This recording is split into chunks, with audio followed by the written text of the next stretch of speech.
வார்த்தை சொல்லுகிறது என்ன? மனுஷன் சாகிறது போலதான் மிருகமும் சாகிறது. அல்லேலூயா. அல்லேலூயா. நாங்கள் சாகிறது போலதான் எங்களுடைய நாய் சாகிறது, மாடு சாகிறது, ஜீவன்கள் சாகிறது. சில வேளை நாங்கள் திடீரென்று சாகிறோம், அதை போல மிருகங்கள் திடீரென்று சாகிறது. சில வேளை மனிதர்கள் இழுத்துக்கொண்டு சாகிறார்கள், அதை போல மிருகங்களும் சிலது இழுத்துக்கொண்டு சாகிறது. மனிதர்களுக்கு கட்டி வந்து சாகிறார்கள், மிருகங்களுக்கும் கட்டிகள் வருகிறது. மனிதர்களுக்கு உடம்புல காயங்கள் புண்கள் வருகிறது, அதை போல மிருகங்களுக்கும் காயங்கள் புண்கள் வருகிறது. வேதம் சொல்லுகிறது, மனுஷன் சாகிறது போலவே மிருகம் சாகிறது, மிருகம் சாகிறது போலவே மனுஷன் சாகிறான். அப்படியே சொல்லி வார்த்தை சொல்லுகிறது, ஜீவன்களுக்கெல்லாம் சுவாசம் ஒன்றுதான். எல்லாருக்குள்ளும் இருக்கிற அந்த சுவாசம் ஒன்றே என்று கர்த்தருடைய வார்த்தை சொல்லுகிறது. எனக்கு அருமையான தேவனுடைய பிள்ளைகளே, ஒரு மிருகத்துக்குள்ளாக என்ன சுவாசம் இருக்கிறதோ, ஒரு மிருகம் எப்படியாக இந்த ஓட்டத்தை முடிக்கிறதோ, அதை போலதான் மனுஷனும் முடிக்கிறான் என்று கடவுளுடைய வார்த்தை சொல்லுகிறது. ஒரே இடத்துக்கு போகிறது என்று சொன்னால் மனிதனுடைய ஆன்மாவை குறித்து சொல்லப்படவில்லை, மிருகத்தினுடைய மனிதனுடைய சரீரங்கள், உடம்பு, அது எரித்தால் என்ன, தாட்டால் என்ன. ஒரு மாடு செத்தா, ஒரு நாய் செத்தா கொண்டு போய் காட்டிலேயோ ரோட்டிலேயோ போட்டுட்டு போகிறோம், அது புழு புழுத்து சாகிறது. மனுஷனை என்ன செய்கிறோம்? பெட்டியில வைத்து அடக்கம் செய்கிறோம், அதுவும் புழு புழுத்து தான் போகிறது. வேதம் சொல்லுகிறது, எல்லாம் மண்ணுக்கே திரும்புகிறது. நாயினுடைய உடம்பு மண்ணுக்கே திரும்புகிறது, பாம்பினுடைய உடம்பு மண்ணுக்கே திரும்புகிறது, நரியினுடைய உடம்பு மண்ணுக்கே திரும்புகிறது. அதை போல தேவதாசின் உடம்பும் மண்ணுக்கே திரும்புகிறது, திரவியத்தின் உடம்பும் மண்ணுக்கே திரும்புகிறது. ஆனால் மிருகம், ஒரு நாய், ஒரு பூனை, ஒரு கோழி, அதனுடைய காரியம் என்ன சொல்லப்படுகிறது? அதற்கு மறுபிறப்பு கிடையாது, அதற்கு பரலோகம் கிடையாது, அதற்கு நரகம் கிடையாது. அது திரும்ப தன்னை படைத்த ஆண்டவருடைய சன்னிதானத்திலே நியாய தீர்ப்புக்கு நிற்காது, அது அப்படியே அழிந்து போகிறது என்று ஆண்டவருடைய வார்த்தை சொல்லுகிறது. அப்ப பாருங்கள், புல்லாய் பூண்டாய் அப்படியான பிறப்பு அல்ல, 7 ஜென்மங்கள் எடுத்து வருவேன். ஆகையினாலே பலர் நினைப்பது எங்களுக்கு இன்னும் ஒரு பிறப்பு இருக்குது என்று சொல்லி. பிறப்பு இன்னொரு பிறப்பு இல்ல, ஒரே தரம் பிறப்பதும் ஒரே தரம் மரிப்பதும் மனுஷனுக்கு நியமிக்கப்பட்டிருக்கிறது. அப்ப அடுத்த பிறப்பு என்ன? ஒன்று நீ நரகத்திற்கு இல்ல பரலோகத்திற்கு போவாய். அது நான் அதிகமா இந்த நேரம் பேசவில்லை, ஆனால் மிருகத்தை குறித்து பேசுகிறேன்.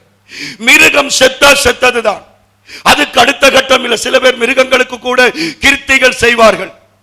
பூனையின் ஆவி பிடிச்சிருக்குது, நாயின் ஆவி பிடிச்சிருக்கு என்று, செத்த நாய்கள் என்ற ஆவிகள் மனுஷருக்கு பிடிச்சிருக்கு என்று சொல்லுவார்கள். அது அடிக்கடியில் ஒரு உதாரணம் சொல்லியிருக்க. ஒரு சகோதரன், அவர் கொஞ்சம் பிசாசின் பிடியில் இருந்தார். நான் அவருக்காக ஜெபம் பண்ணி கொண்டிருந்தேன். ஒரு கட்டத்தில் அவர் சொன்னார், பாஸ்டர், நான் ஆசையா ஒரு பூனை வளர்த்தனான். நாங்கள் அதுக்கு என்ன இப்ப? இல்ல இல்ல, உங்களுக்கு எதுவும் தெரியலையான்னு கேட்டார். நான் சொன்னேன், நீ வளர்த்த பூனையும் தெரியாது, கண்ணுக்குள்ள பூனையும் எனக்கு வரையிலேன். இல்ல, உங்களோட ஊழியக்காரன் தான் எனக்கு சொன்னார், நான் வளர்த்த அந்த பூனை செத்துட்டது, அந்த பூனையின் ஆவிதான் என்ன பிடிச்சு கொண்டிருக்கிறது. அது வேதத்துக்கு முரணானது. ஒரு மிருகத்தினுடைய ஆவியை போல பிசாசு வரலாமே ஒழிய மிருகத்தின் ஆவி சுத்த போவதில்லை, அதனுடைய கதை முடிகிறது. அப்படியானால் ஏன் தேவன் இந்த மிருகத்தோடு மனுஷனை ஒப்பிடுகிறார்? இன்றைக்கு ஏன் இந்த பிரசங்கத்தை எடுக்கிறேன் என்றால், தன்னுடைய ஆயுட்காலத்தை பூமியோட முடிக்கிற மிருகம் கூட இந்த உலகத்தில் மனுஷனை விட சிறப்பாக வாழ்கிறது. ஒத்துக்கொள்றவன் மட்டும் ஆமேன் சொல்லுங்க. அல்லேலூயா. மனுஷனை விட நீ ஜீவ காலமா நித்திய காலமா ஆண்டவரோட வாழ போறேன் என்று சொல்லுகிற மயிரனை விட நாய் சிறப்பாக இந்த உலகத்தில் வாழ்கிறது. சொல்லுங்க அப்பம், நாய்க்கு இருக்கிற நல்ல குணம்னு சொல்லுங்க அப்பம். சொல்லுங்க, அருமத்தில் சொல்லுங்க. நாய்க்கு என்ன நல்ல குணம் இருக்கு? அருமத்தில் என்ன சொல்லுங்க? என்ன அருமை இவ்வளவு வளர்ந்து அதோட குணம் தெரியாது. நாய்க்கு இருக்கிற ஒரு நல்ல குணம் என்ன? நன்றியுள்ள மிருகம். ஆமென் சொல்லுங்க. நாய் வீட்டை காக்கும். நாய் நன்றியுள்ள பிராணி. வாழை வாழை ஆட்டும். ஆமென் சொல்லுங்க. ஒவ்வொரு மிருகத்தை பாருங்க, ஒரு மாட்டை பாருங்க, ஒரு ஆட்டை பாருங்க, ஒரு கோழியை பாருங்க. எவ்வளவான சிறப்பான சுபாவங்கள் மிருகங்களுக்கு இருக்கிறது. ஆனால் மனுஷனை பாருங்க, வடகாடு விசுவாசிகளை பாருங்க, பரலோகம் போக போகிற சீயோனை பாருங்க, அவங்கள வாழ்க்கைகள் மிருகத்தை விட கேவலமாக இருக்கிறது. அதனாலதான் ஆண்டவர் சொல்லுகிறார், இந்த மிருகத்தை போலவே மனுஷன் இந்த உலக வாழ்க்கையை முடிச்சு கொண்டிருக்கிறான். தன்னுடைய புத்தி கட்ட காரியத்தில் திரிகிற மனுஷனுக்கு எதிர்ப்படுவதை பார்க்கலாம். புத்தி கட்டவன் மதி இல்லாதவன் கையில நீ அம்பிடுவதை பார்க்கலாம். கரடியின் கையில், அதுவும் எப்படிப்பட்ட கரடி? குட்டியை பறிகொடுத்த கரடிட்ட நீ அம்பிடுவது நல்லது என்று கர்த்தர் சொல்லுகிறார். எப்படி? புத்தி கட்டவன் கரடி. தான் செய்கிறது சரி, புத்தி இல்லாமல் தான் நினைக்கிறது சரி என்று நடக்கிற ஒருவனை பார்க்கிலும் கரடி நல்லது என்று கர்த்தர் சொல்லுகிறார். அல்லேலூயா, அல்லேலூயா. இன்னைக்கு இந்த உலகத்துல ஒவ்வொரு மனுஷர்களும் ஒவ்வொரு பாவங்களை செய்து கொண்டிருக்கிறார்கள். ஒவ்வொரு பாவங்களுக்கும் அவர்கள் என்ன செய்கிறார்கள்? ஒவ்வொரு காரணத்தை சொல்லுகிறார்கள். ஒரு வெத்தில வாக்கு போடுறவனை கேட்டு பாருங்க, வெத்தில வாக்கு போடாட்டி வாய் மணக்கும் என்று சொல்லுவாங்க.